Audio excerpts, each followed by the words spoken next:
আসসালামু আলাইকুম এভরিওয়ান, সবাইকে স্বাগত জানাচ্ছি 10 মিনিট স্কুলের অ্যাডমিশন প্রোগ্রামের সাধারণ জ্ঞান বাংলাদেশ পর্বের আজকের লেকচারে। আজকে আমরা খুবই গুরুত্বপূর্ণ কিছু বিষয় নিয়ে আমরা আলোচনা করব। প্রথমেই বলে নিই, আজকে আপনাদের সাথে রয়েছে আমি আকিফ মাসুমি। আমি জাহাঙ্গীরনগর বিশ্ববিদ্যালয় থেকে আমার পড়ালেখা শেষ করেছি। আজকে আমরা সাধারণ জ্ঞানের খুবই গুরুত্বপূর্ণ কিছু বিষয় সম্পর্কে জানবো, যার ক্ষেত্রে আমাদের বাংলাদেশ ভিত্তিক কিছু অর্জন কিংবা কিছু ধরনের যে আমরা অ্যাচিভমেন্টগুলোর যে লিস্ট নিয়ে সাধারণত আলোচনা করি, সেই বিষয়গুলো আজকে আমাদের আলোচনার মধ্যে থাকবে। এবং সব থেকে ইম্পর্টেন্ট বিষয় হচ্ছে অনেকগুলো বিষয় যেগুলো সাম্প্রতিকের সাথে কানেক্টেড, সেই বিষয়গুলো আজকে আমরা জেনে ফেলবো। সুতরাং আমরা খুবই মনোযোগ সহকারে আজকের যে আমাদের লেকচারের পোর্শনগুলো রয়েছে সেগুলো আমরা একটু ফলো করার চেষ্টা করব। কালক্ষেপণ না করে সরাসরি প্রথমেই দেখে নিব কি থাকছে আজকে আমাদের আলোচনার টপিকে। আমরা দেখতে পাচ্ছি আমাদের আলোচনার টপিক আজকে থাকবে বাংলাদেশের ডাক ও টেলিযোগাযোগ ব্যবস্থা, বাংলাদেশের জাতীয় অর্জন সমূহ, বিভিন্ন অপারেশন, বাংলাদেশের জাদুঘর এবং সংবাদপত্র সমূহ। সুতরাং আমরা বুঝতে পারছি এই যে বাংলাদেশের ডাক ও টেলিযোগাযোগ ব্যবস্থা, এই পোর্শনটি অর্থাৎ আমাদের যে পরিবহন ব্যবস্থার সাথে কানেক্টেড এবং একই সাথে বিভিন্ন ধরনের সাম্প্রতিক বিষয়ের সাথে জড়িত রয়েছে। একই রকম ভাবে বাংলাদেশের প্রতিনিয়ত জাতীয় অর্জনের পরিধি কিংবা জাতীয় অর্জনের বিভিন্ন পরিসীমা বৃদ্ধি পেয়েছে। সেই বিষয়গুলো নিয়ে আমরা একটু আলোচনা করার চেষ্টা করব। আমাদের মুক্তিযুদ্ধ পরবর্তী সময় থেকে এবং মুক্তিযুদ্ধ চলাকালীন সময় থেকে শুরু করে এই পর্যন্ত অনেকগুলো অপারেশন সংগঠিত হয়েছে। সেই অপারেশনগুলো আমরা একটু জেনে ফেলার চেষ্টা করব। এবং একই সাথে আমাদের বাংলাদেশে বেশ কিছু জাদুঘর রয়েছে যেগুলো কিনা অনেক অতীত থেকে শুরু করে বর্তমান পর্যন্ত অনেকগুলো ঐতিহ্যকে ধারণ করে রেখেছে, সেই বিষয়গুলো আমরা জানবো। এবং একই সাথে সংবাদপত্র পোর্শন যেটি আমরা দেখতে পাচ্ছি, এই সংবাদপত্র অংশটির মধ্যে আমরা শুধুমাত্র সেই অংশটুকুই জানবো যে আমাদের বর্তমান বাংলাদেশে বা উপমহাদেশের একদম শুরু থেকে যেই সংবাদপত্রগুলো প্রথম হিসেবে সাব্যস্ত হয়েছে, অর্থাৎ আমাদের সাধারণত শিক্ষার্থী বন্ধুদের এই কনফিউশনটি সবসময় কাজ করে যে কোনটি প্রথম। দেখা গিয়েছে যে প্রথম প্রকাশিত সেটি উপমহাদেশের নয়, আবার উপমহাদেশের প্রথম প্রকাশিত সেটি আলাদা। আমরা একটি ছকের মাধ্যমে সেই সংবাদপত্রের যে প্রথম সংবাদপত্র কোনটি সেটি আমরা পরিষ্কার হওয়ার চেষ্টা করব। সুতরাং সুপ্রিয় শিক্ষার্থী বন্ধুরা, এই হচ্ছে মূলত আমাদের আজকের লেকচার আউটলাইন। আমরা সরাসরি আমাদের আলোচনা প্রবেশ করব। আশা করি সবাই মোটামুটি একটু উত্তেজিত হয়ে গিয়েছেন যে আসলে আমাদের যে আলোচনা রয়েছে সেই আলোচনার প্রসঙ্গগুলো কিভাবে সুসজ্জিত হয়েছে। সুতরাং আর কালক্ষেপণ না করে আমরা আমাদের সরাসরি আজকের আলোচনায় প্রবেশ করব। আমাদের প্রথম অংশটি আমরা দেখতে পাচ্ছি বাংলাদেশের ডাক ও টেলিযোগাযোগ ব্যবস্থা, খুবই গুরুত্বপূর্ণ একটি বিষয়। আমরা প্রথমে কিছু তথ্য প্রবাহ ফলো করব, তার পরবর্তীতে আমরা এটি নিয়ে আলোচনা করব যে আসলে এই তথ্য প্রবাহের আঙ্গিকে কিভাবে বাংলাদেশের বিভিন্ন ধরনের ভূ উপগ্রহ কেন্দ্র কিংবা এই সংক্রান্ত বিষয়গুলো সাধিত হয়েছে। প্রথমে যে বিষয়টি আমরা দেখতে পাচ্ছি, আমাদের Bangladesh telecommunication company BTCL, Bangladesh telecommunication limited বলা হয় যেটিকে, সেটি যাত্রা শুরু করে 1 জুলাই 2008 সালে। টেলিফোন ব্যবস্থা নিয়ে আমাদের একটি বিষয় জানা দরকার, সেটি হচ্ছে যে উপমহাদেশে 1853 সালে ব্রিটিশ ভারতের ডাক ও টেলিযোগাযোগ বিভাগ প্রতিষ্ঠিত হয় এবং তারই উত্তরাধিকার সূত্রে বাংলাদেশে ডাক ও টেলিযোগাযোগ মন্ত্রণালয় গঠিত হয়। এবং বাংলাদেশের ডাক ও টেলিযোগাযোগ মন্ত্রণালয়ের অধীনে বাংলাদেশ টেলিফোন ও টেলিগ্রাফ বিভাগ হয় 1971 সালে। স্বাধীনতার পরপর 76 সালে বিভাগকে কর্পোরেট সংস্থায় রূপান্তর করা এবং 1979 সালে টেলিগ্রাফ এবং টেলিফোন বোর্ড, যেটি দ্বিতীয় তথ্য প্রবাহের একটি কানেকশন দেখতে পাবো। আমরা দেখতে পাচ্ছি ঢাকায় প্রথম সেলুলার পদ্ধতির যে টেলিফোন ব্যবস্থাটি রয়েছে, সেই সেলুলার পদ্ধতির টেলিফোন ব্যবস্থাটি চালু হয় 1993 সালের 8ই আগস্ট। এটি খুবই গুরুত্বপূর্ণ একটি তথ্য এবং এটি পরীক্ষা আসার মতো তথ্য। আমরা একটু আপডেট থাকার চেষ্টা করবো যে ঢাকায় প্রথম সেলুলার পদ্ধতির টেলিফোন ব্যবস্থা সেটি কবে চালু হয়। সো আশা করি এটি আমরা সবাই বুঝতে পারলাম যে 1993 সালের 8ই আগস্ট। সুপ্রিয় শিক্ষার্থী বন্ধুরা, খুবই গুরুত্বপূর্ণ একটি বিষয় আমরা দেখবো, ভূ উপগ্রহ কেন্দ্র। এটিকে বলা হয় আন্তর্জাতিক টেলিযোগাযোগের মাধ্যম। আমি আমার আগের অনেকগুলো লেকচারে বলেছি, আমি একটু এখনো বলে নিতে চাই। সেটা হচ্ছে যে আমাদের ভর্তি পরীক্ষার ক্ষেত্রে অনেক সময় দেখা যায় যে সংজ্ঞা ভিত্তিক MCQ চলে আসে। লাইক যদি আমি এই পোর্শনের বা এই লেকচারের আঙ্গিকে ধরে নিই, যেমন ভূ উপগ্রহ কেন্দ্র কি, এই সংক্রান্ত বিষয়গুলোকে যদি আমরা একটু ভালোভাবে বুঝতে চাই, শুধুমাত্র আমাদেরকে MCQ পড়ে ফেললেই হবে না, বরঞ্চ সংশ্লিষ্ট আইডিয়ার সাথে একটু ব্যক্তিমূলক বা একটু বিস্তারিত জেনে ফেলতে হবে, যাতে এই বিষয়টিকে আমাদের বুঝে নিতে সুবিধা হয়। যেমন যদি প্রশ্ন আসে ভূ উপগ্রহ কেন্দ্র কি, খুব সংক্ষেপে বলতে গেলে এই লাইনটুকুই কিন্তু চলে আসা পসিবল, এর বেশি সম্ভবত আসার কোনো কথাও নেই। সুতরাং আমরা যদি বলে নিই ভূ উপগ্রহ কেন্দ্র কি, এর উত্তরটি হবে আন্তর্জাতিক টেলিযোগাযোগের মাধ্যম। এছাড়া এই যে আন্তর্জাতিক টেলিযোগাযোগের মাধ্যমে এই ফ্যাক্টরটি সাধারণত বাংলাদেশে শুরু হয়েছে অনেক আগে থেকে। এটি স্বাধীনতার পরবর্তীতে 1974 সালে বৈদেশিকভাবে বিভিন্ন যন্ত্রপাতি আমদানি করার পরবর্তীতে এই ভূ উপগ্রহ কেন্দ্র তথা আন্তর্জাতিক টেলিযোগাযোগের মাধ্যম, যার মাধ্যমে বৈশ্বিক যোগাযোগটি খুব সুন্দরভাবে স্থাপন করা সম্ভব হয়, সেই কাজটি অনেক দ্রুত বেগবান করার একটি প্রচেষ্টা চলেছে।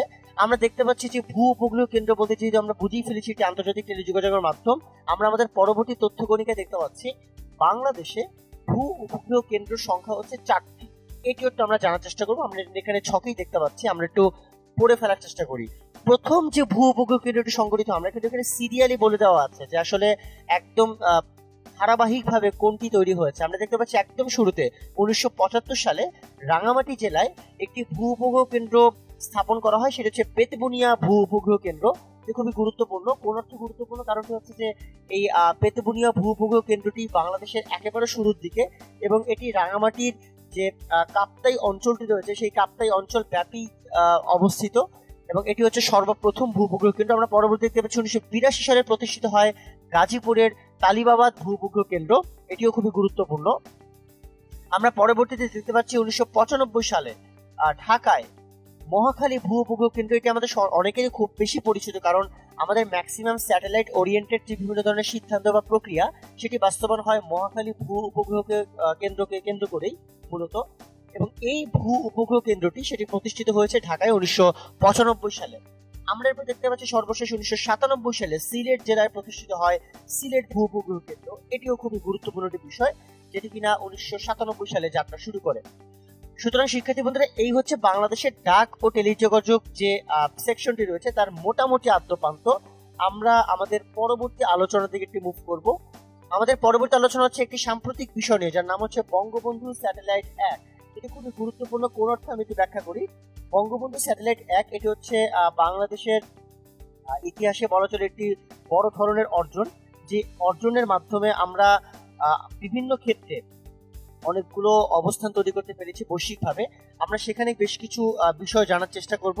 আমরা প্রথমে যেটি দেখার চেষ্টা করব সেটি হচ্ছে যে আমরা তথ্য প্রবাহগুলোটি দেখি। আমরা একটি ইমেজ দেখতে পাচ্ছি যেখানে কিনা বঙ্গবন্ধু স্যাটেলাইট 1 এর বিভিন্ন কথা বলা রয়েছে।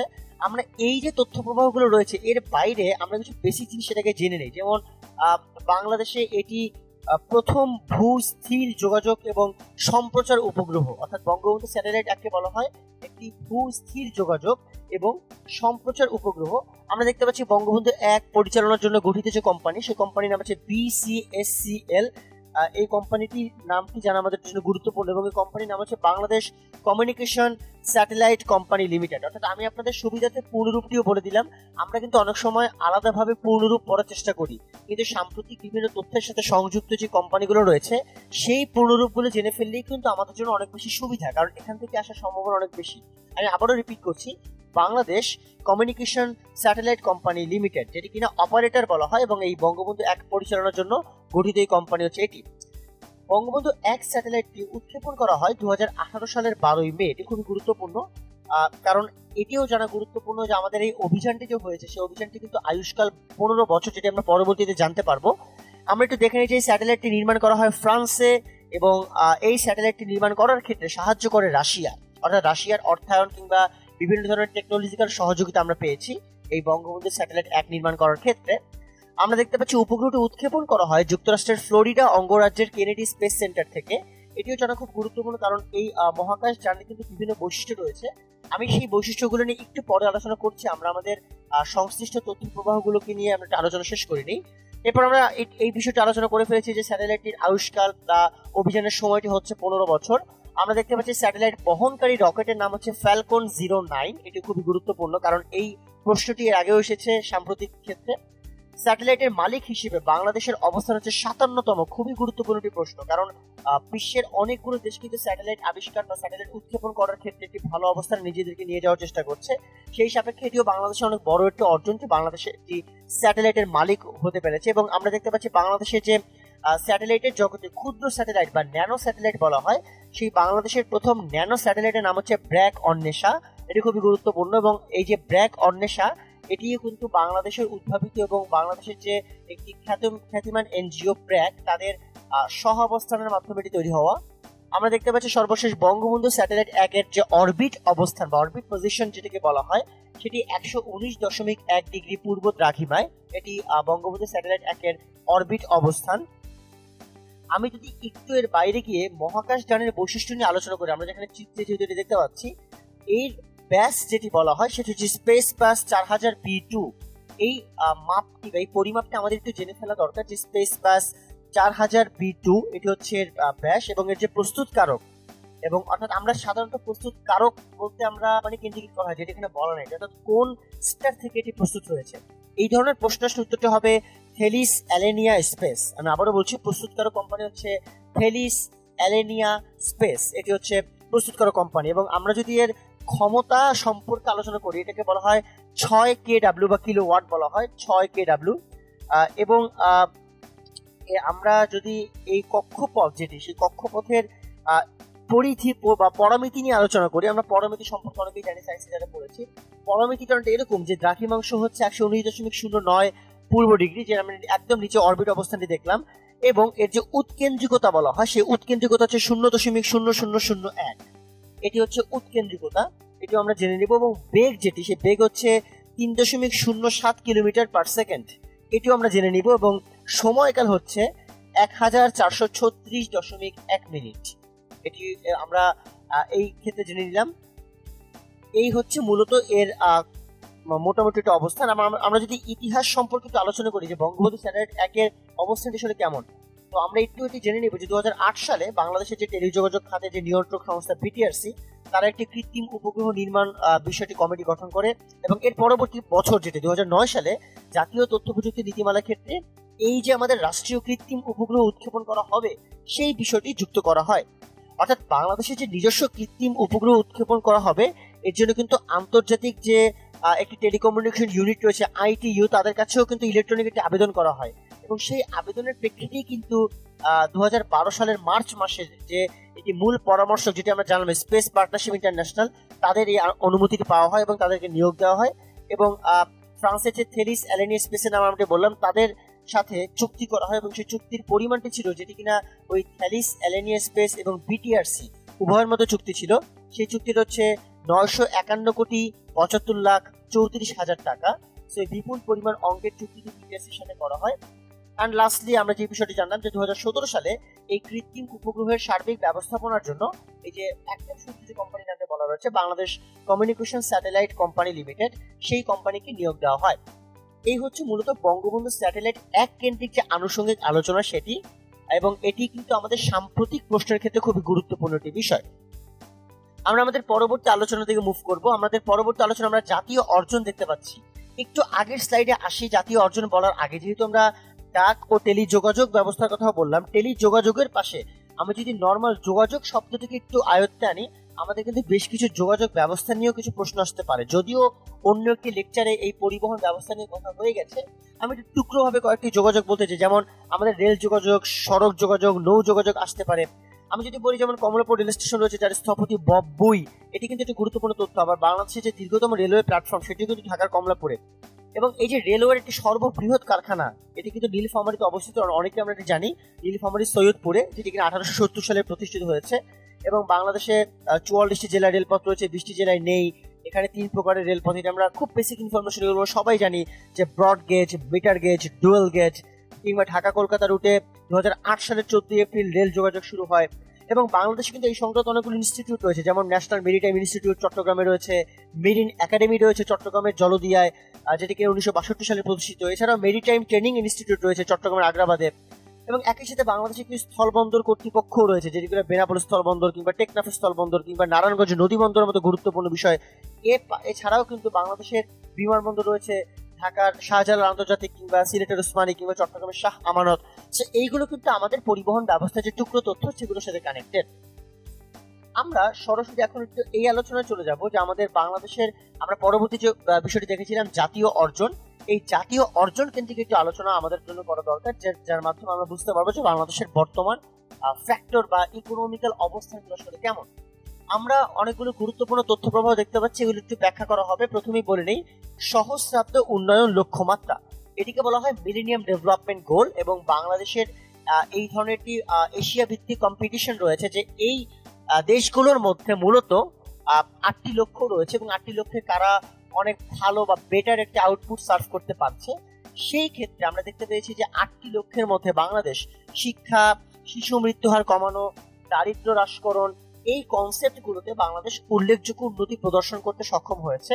মোর ইম্পর্টেন্টলি বাংলাদেশের যে এই 8টি লক্ষ্যের কথা আমরা বললাম, এর মধ্যে কিন্তু মাতৃমৃত্যুহার থেকে শুরু করে আরো অনেকগুলো গুরুত্বপূর্ণ বিষয় রয়েছে যেগুলো কিনা সহস্রাব্দ উন্নয়ন লক্ষ্যমাত্রার মধ্যে কানেক্টেড। সো আমরা সেই বিষয়গুলো কিন্তু আমাদের অর্জন খুবই গুরুত্বপূর্ণ অর্জন। এবং একটু বলে নেওয়া ভালো যে এই মিলেনিয়াম ডেভেলপমেন্ট গোলের যে সময়সীমা সেটি কিন্তু শেষ হয়ে গিয়েছে 2015 সালে, এবং 2016 সাল থেকে 2030 সাল পর্যন্ত সাস্টেইনেবল ডেভেলপমেন্ট গোল কিংবা টেকসই উন্নয়ন লক্ষ্যমাত্রা, এই কনসেপচুয়াল যে গোলটি সেই গোলটি সাধন করা হয়েছে, সেটিও খুবই গুরুত্বপূর্ণ একটি বিষয়। আমরা এর পরবর্তী সেকেন্ড যে তথ্য পাবো দেখতে পাচ্ছি, শিক্ষার সুবিধা বঞ্চিত গরিব ও মেধাবী ছাত্রছাত্রীদের শিক্ষা নিশ্চিত করার লক্ষ্যে বাংলাদেশ শিক্ষা সহায়তা ট্রাস্ট আইন 2012 প্রণয়ন করা হয়েছে। এটি খুবই গুরুত্বপূর্ণ একটি অর্জন। কারণ হচ্ছে বাংলাদেশে যদিও আমাদের বিভিন্ন ক্ষেত্রে কন্যা শিশুদের যে শিক্ষা সেটিকে অবৈতনিক করা হয়েছে অনেক আগে, সেটি 1993 সালের দিকে, কিন্তু এই যে সুবিধা বঞ্চিত ছাত্রছাত্রী তাদের শিক্ষাকে কিন্তু নিশ্চিত করা খুবই গুরুত্বপূর্ণ। যেই কারণে ট্রাস্ট আইন, অর্থাৎ যেখানে কিনা গরিব শিক্ষার্থীরা বিভিন্ন সাহায্য সহযোগিতা বা আর্থিক প্রণোদনা পাবে, যেটি কিনা 2012 সালে একটি মূলনীতি আকারে গঠন করা হয়েছে, আমরা এটি দেখতে পাচ্ছি। আমরা দেখতে পাচ্ছি যে স্বাস্থ্য খাতকে যুগোপযোগী করতে প্রণয়ন করা হয়েছে জাতীয় স্বাস্থ্য নীতিমালা 2011। এটিও খুবই গুরুত্বপূর্ণ, কেননা জাতীয় স্বাস্থ্য নীতিমালার বিভিন্ন প্রেক্ষাপট রয়েছে যেখানে কিনা স্বাস্থ্য খাতে নতুন মেডিকেল কলেজ অন্তর্ভুক্তি, নতুন মেডিকেল বিশ্ববিদ্যালয় অন্তর্ভুক্তি, বিভিন্ন ধরনের অবকাঠামোগত উন্নয়নের অন্তর্ভুক্তি, এই বিষয়গুলো এই স্বাস্থ্য নীতিমালার মধ্যে রয়েছে। এবং এই স্বাস্থ্য নীতিমালা অনেক বেশি যুগোপযোগী এবং আধুনিক বলা চলে, যেটি কিনা অনেক ক্ষেত্রেই উন্নয়নটা আমরা লক্ষ্য করতে পেরেছি। আমরা চতুর্থ তথ্য প্রবাহে দেখতে পাচ্ছি নারীর সার্বিক উন্নয়নের জন্য প্রণয়ন করা হচ্ছে জাতীয় নারী উন্নয়ন নীতিমালা 2011। নারী শিক্ষাকে উৎসাহিত করতে প্রাথমিক থেকে মাধ্যমিক স্তর পর্যন্ত চালু করা হয়েছে উপবৃত্তি কার্যক্রম। এটি খুবই গুরুত্বপূর্ণ, কারণ আমি প্রথমেই বলেছি যে প্রাথমিক নারী শিক্ষা কিন্তু অবৈতনিক করা হয়েছে অনেক আগে, এবং সেটি 20 শতাব্দীর পূর্বে। এবং মোর ইম্পর্টেন্টলি এই মাধ্যমিক স্তর পর্যন্ত এটি চালু করা হয়েছে উপবৃত্তি কার্যক্রম, তথা এই উপবৃত্তি কার্যক্রমের যে বিষয়টা, যাতে কিনা সবাই আর্থিক সমস্যার কারণে কারণ লেখাপড়া বন্ধ না হয়ে থাকে, এই বিষয়টির জন্য। এছাড়াও সার্বিক উন্নয়ন বলতে এখানে মিন করা হয়েছে নারীর যে ধরনের সকল বৈষম্যগুলো রয়েছে সেই বৈষম্যগুলোর সমাধান। এটি হতে পারে নারীর সম্পত্তি কেন্দ্রিক, এটি হতে পারে নারীর অধিকার কেন্দ্রিক, এটি হতে পারে নারীর চাহিদা কেন্দ্রিক। সকল সার্বিক দৃষ্টিকোণ থেকে এই উন্নয়নের জন্য আমরা দেখতে পেয়েছি বাংলাদেশ সরকার এই জাতীয় নারী উন্নয়ন নীতিমালা 2011 এটি তারা প্রণয়ন করেছে। আমরা দেখতে পাচ্ছি জাতীয় শিশু নীতি 2011 প্রণয়নের মাধ্যমে সুরক্ষিত করা হয়েছে শিশুদের সার্বিক অধিকারকে। এটি খুবই গুরুত্বপূর্ণ, কেন? কারণ দেশের 40টি জেলার সদর হাসপাতাল এবং 20টি উপজেলা স্বাস্থ্য কমপ্লেক্স স্থাপন করা হয়েছে one stop crisis cell. Very important term, এটি আমরা একটু ভালোভাবে জেনে নিব। প্রথমে একটু নীতিমালা সম্পর্কে জানি। জাতীয় শিশু নীতি 2011 কিন্তু অনেক ক্ষেত্রে, যেমন আমরা অনেক ক্ষেত্রে বলা হয় যে শিশু নীতির ক্ষেত্রে আমাদের শিশুরা অনেকভাবে অ্যাবিউসের শিকার হয়, এই বিষয়গুলো থেকে শুরু করে শিশুদের যে বিভিন্ন ধরনের অত্যাচার করা, শিশু শ্রম করা, এই বিষয়গুলো যাতে কখনো ইমপ্লিমেন্ট করা না হয়, এই জন্য খুব ভালোভাবে একটি নীতি প্রণয়ন করা হয়েছে, যেটি হচ্ছে জাতীয় শিশু নীতি 2011। এবং একটি বিষয় খুবই ইম্পর্টেন্ট, সেটি হচ্ছে যে আমাদের এই সার্বিক অধিকার বলতে শুধুমাত্র কিন্তু শিশুদের অবস্থানগুলোকে বোঝানো হয়নি, একই সাথে এটিও বোঝানো হয়েছে যে কিশোর অপরাধ বলতে যেটি বোঝায়, সেই কিশোর অপরাধের সাথে বিভিন্ন ধরনের কানেকশন থেকে শুরু করে যাতে শিশুরা মানসিকভাবে এখান থেকে দূরে থাকতে পারে, সেই জন্য শিশু নীতি 2011 সেটি খুব ভালোভাবে কাজ করবে। এবং মোর ইম্পর্টেন্টলি আমরা একটু দেখতে পাচ্ছি যেখানে যে ওয়ান স্টপ ক্রাইসিস সেন্টার, খুবই স্বাভাবিক একটি প্রশ্ন আসতে পারে যে আসলে আমাদের ওয়ান স্টপ ক্রাইসিস সেন্টার ও সেল, বা যেটাকে সংক্ষেপে বলা হয় ওসিসি, এটি আসলে কেমন? সো নির্যাতনের শিকার অনেকগুলো নারী রয়েছে, শিশু রয়েছে, যাদের কিনা এক স্থান থেকে সকল সেবা প্রদানের উদ্দেশ্যে এই ওসিসি স্থাপন করা হয়েছে। এখন এই ওসিসির আওতাভুক্ত আসলে কি? আওতাভুক্ত অনেকগুলো বিষয় রয়েছে, যার মধ্যে স্বাস্থ্য সেবা রয়েছে, পুলিশি এবং আইনি সহায়তা রয়েছে, মনোসামাজিক বা মেন্টাল কাউন্সিলিং রয়েছে, আশ্রয় সেবা রয়েছে, ডিএনএ পরীক্ষার সুবিধা রয়েছে। এই বিষয়গুলো কিন্তু ওয়ান স্টপ ক্রাইসিস সেল বা ওসিসি এর অন্তর্ভুক্ত, সেটি যেন আমাদের জন্য খুবই গুরুত্বপূর্ণ। আমরা দেখতে পাচ্ছি তথ্য প্রযুক্তি ব্যবহারের মাধ্যমে দেশের নারী ও শিশুর উন্নয়নে ভূমিকা রাখার জন্য গণপ্রজাতন্ত্রী বাংলাদেশ সরকারের মাননীয় প্রধানমন্ত্রী শেখ হাসিনাকে জাতিসংঘের সাউথ অ্যাওয়ার্ডে ভূষিত করা হয়েছে। এটি আমাদের বাংলাদেশের অন্যতম একটি সেরা অর্জন বলা চলে। এটি নিয়ে আমরা একটু পরে বিস্তারিত আলোচনা করব। আমরা দেখতে পাচ্ছি টেলিযোগাযোগের ক্ষেত্রে নেওয়া বিভিন্ন পদক্ষেপের বেশ কিছু নিদর্শন রয়েছে। তার মধ্যে সবচেয়ে গুরুত্বপূর্ণ নিদর্শনটি হচ্ছে যে বিভিন্ন পদক্ষেপের কারণে বর্তমান বাংলাদেশে মোবাইল গ্রাহকের সংখ্যাটি হচ্ছে প্রায় 16,55,72,000 এবং আমরা দেখতে পাচ্ছি একই সাথে ইন্টারনেট গ্রাহকের সংখ্যাও 4,46,00,000 উন্নীত হয়েছে। সো এটি খুবই গুরুত্বপূর্ণ যে বাংলাদেশে মোবাইল যে মোমেন্টে ছিল সেই মোমেন্ট থেকে অনেক বেশি বেড়েছে এবং এই তথ্য সূত্রটি কিন্তু বিটিআরসির অবস্থান থেকে আপডেটেড ইনফরমেশন। সর্বশেষ আমরা একটা কৃষি ভিত্তিক উন্নয়ন দেখতে পাচ্ছি যে বাংলাদেশে ধানের উৎপাদন বেড়েছে প্রায় 50 লক্ষ মেট্রিক টন। খুবই ইমপ্রেসিভ একটি ইনফরমেশন আমাদের জন্য, কেননা এটিও বাংলাদেশের কৃষি ভিত্তিক অর্জনের জন্য খুব গুরুত্বপূর্ণ একটি অর্জন হিসেবে বিবেচিত। সো এই ছিল মোটামুটি বাংলাদেশের আমরা এক নজরে দেখা বেশ কিছু জাতীয় অর্জন। আমরা আরো কিছু বিষয় সম্পর্কে আলোকপাত করার চেষ্টা করি। আমরা দেখতে পাচ্ছি যে 9 নম্বর যে তথ্য প্রবাহ বা এখানে আরো কিছু তথ্য প্রবাহ রয়েছে। প্রধানমন্ত্রী এবং কৃষিমন্ত্রী যিনি, তাদের সরাসরি পৃষ্ঠপোষকতায় বাংলাদেশের যিনি বিজ্ঞানী ডক্টর মাকসুদুল আলম, তিনি আবিষ্কার করেছেন পাটের জিনোম সিকোয়েন্সিং।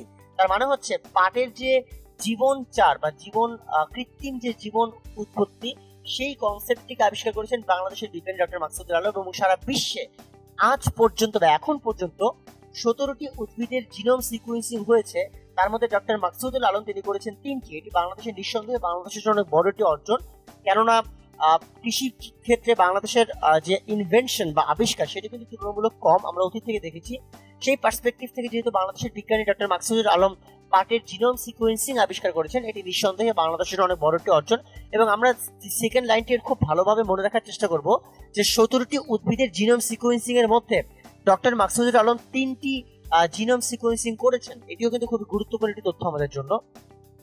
আমরা পরবর্তীতে দেখতে পাচ্ছি যে বাংলাদেশে স্বল্প সুদে অভিবাসন ঋণ প্রদানের লক্ষ্যে প্রবাসী কল্যাণ ব্যাংক স্থাপন করে দেশের 7টি বিভাগীয় শহরে এর শাখা স্থাপন করা হয়েছে। অর্থাৎ রেমিটেন্স আমাদের বাংলাদেশের জন্য অর্থনৈতিক ক্ষেত্রে খুবই গুরুত্বপূর্ণ একটি বিষয়, আমরা সবাই জানি।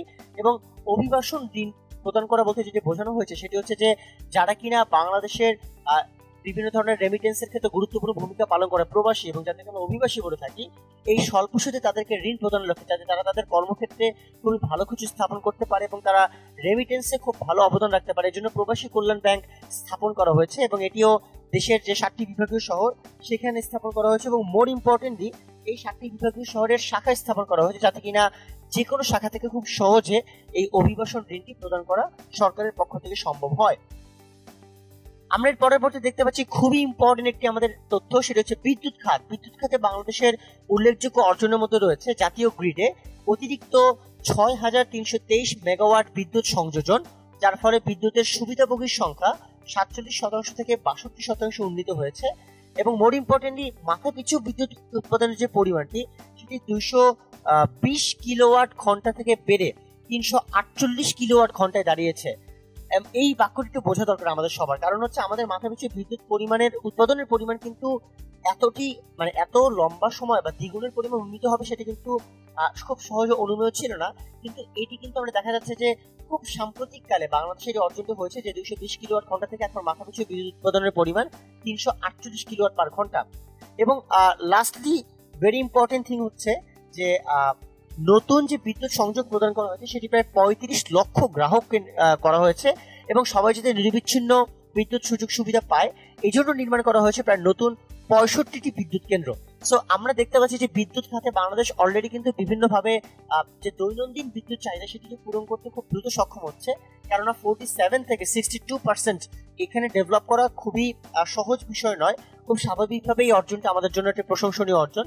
আমরা দেখতে পাচ্ছি সাম্প্রতিক অর্থ বছরে বাংলাদেশের আইটি শিল্প 10 কোটি মার্কিন ডলার রপ্তানি আয় ছাড়িয়ে গেছে। মোর ইম্পর্টেন্টলি বাংলাদেশের এই তথ্য প্রযুক্তি ক্ষেত্রে কিন্তু অনেক বৈদেশিক মুদ্রার ক্ষেত্রে বা তথ্য প্রযুক্তির ক্ষেত্রে কিন্তু খুবই গুরুত্বপূর্ণ একটি অবস্থান তৈরি করেছে, এটিও খুবই গুরুত্বপূর্ণ। সুপ্রিয় শিক্ষার্থী বন্ধুরা, আমরা দেখতে পাচ্ছি যে সামাজিক নিরাপত্তা বেষ্টনী বিস্তৃত করতে বয়স্ক, বিধবা, স্বামী পরিত্যক্ত এবং দুস্থ মহিলা ভাতা যে বিষয়গুলো রয়েছে এবং অসচ্ছল প্রতিবন্ধী ভাতা কিংবা মাতৃকালীন ভাতা সহ এই যে ভাতার হার এবং আওতা এগুলো কিন্তু ব্যাপকভাবে বৃদ্ধি করা হয়েছে এবং মোট জনসংখ্যার আমাদের প্রায় 24.5% সামাজিক নিরাপত্তা বেষ্টনীর আওতাভুক্ত। এটি কেন ইমপ্রেসিভ? কারণ এত লম্বা পরিমাণ সংখ্যা এটা কিন্তু আওতাভুক্ত ছিল না। ক্রমান্বয়ে এই আওতাভুক্ত হওয়ার অবস্থানটি বৃদ্ধি পাচ্ছে, এটি খুবই আশাজনক একটি বিষয়। আমরা দেখতে পাচ্ছি ভূমির পরিকল্পিত এবং সুষ্ঠু ব্যবহার নিশ্চিত করতে মোট 21টি জেলার 152টি উপজেলায় ডিজিটাল ল্যান্ড জোনিং ম্যাপ সম্বলিত প্রতিবেদন প্রদান করা হয়েছে। অর্থাৎ আমাদের যে কৃষি জমি সুরক্ষা ভূমি ব্যবহার আইন 2012 খসড়া সেটি প্রণীত হয়েছে।